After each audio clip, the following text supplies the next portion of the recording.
GDP, but trends show a slowdown in consumption. Prashant, you've decoded some numbers for us. Not to pour cold water on the generally optimistic tone, but I just want to take 2 minutes to explain that consumption seems to still lag, right?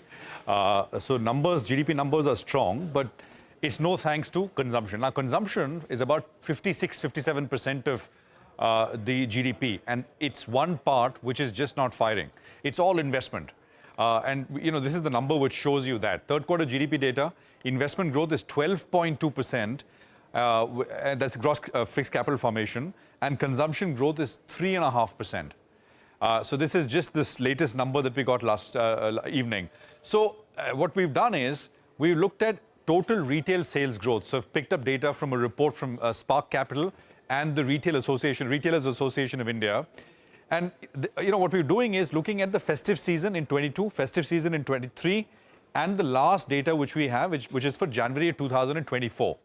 So look at this. Total retail sales growth in October to November 2022 was 11%, dropped to 7% in the last festive season.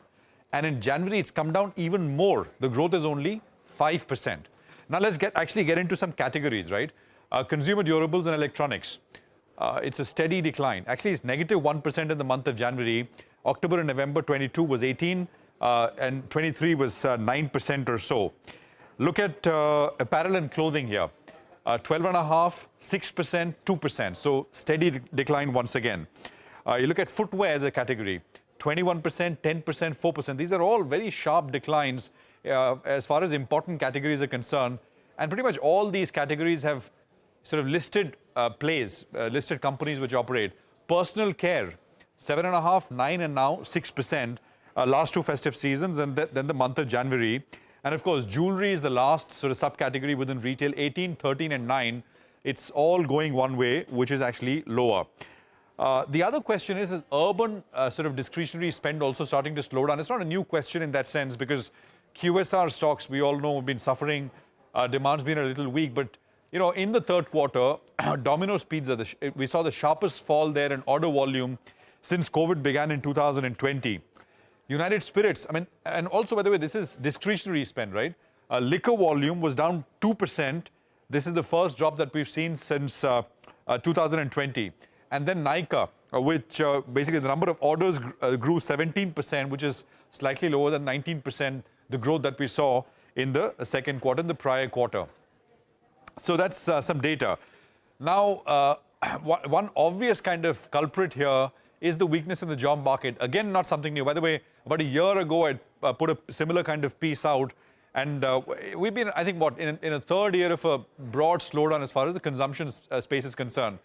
So IT sector has shed about 64,000 jobs in the last 5 quarters versus about 3.7 net addition in the prior 5 quarters. Now, IT jobs, for the longest time, for the last 2 decades, have been a source of consumption growth, right? These are well-paying jobs, broadly speaking. And of course, the Naukri Jobs Peak Index is down about 15% since March of 2023. This is a barometer of sort of online hiring. And there are some other factors as well, perhaps, which are at play.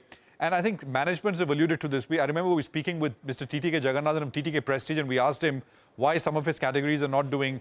I mean, it's not looking strong. He said there is a slowdown. It's not as strong as he'd like it to be. And he kind of said one of the reasons could be that people are spending in other areas, travel and hotels, for example.